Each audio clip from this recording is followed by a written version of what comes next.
ஸ்ரீவில்லிபுத்தூர் அருகே காட்டு யானைகள் தென்னை மாமரங்களை சேதப்படுத்தியதால் விவசாயிகள் அச்சமடைந்தனர்.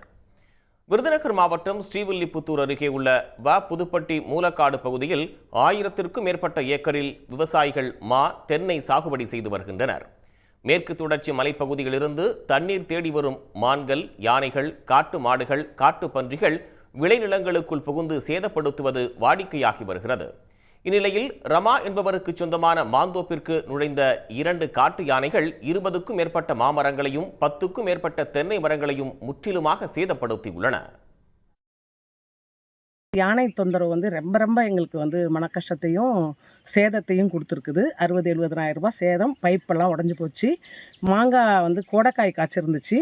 அது எல்லாத்தையும் சாப்பிட்டு அந்த மரங்களையும் மொட்டையாக்கிருச்சு. அதுக்கப்புறம் அந்த பக்கம் பின்னால் தென்னை வச்சுருக்குறோம். ஒரு 10-15 தென்னை கொலை போடுற டைமில் இருக்கிற தென்னையை பூரா சாய்ச்சிருச்சு. இது ரொம்ப எங்களுக்கு கஷ்டத்தையும் சிரமத்தையும் கொடுத்துருக்குது. இதேபோல நீலகிரி மாவட்டம் கூடலூர் அருகே நிலாக்கோட்டை பகுதியில் மாலை நேரத்தில் வந்த காட்டு யானை ஒன்று குடியிருப்புகளுக்கு அருகில் அரை மணி நேரத்திற்கு மேலாக முகாமிட்டிருந்தது. இதனால் முக்கட்டி செல்லும் சாலையில் போக்குவரத்து பாதிப்பு ஏற்பட்டது.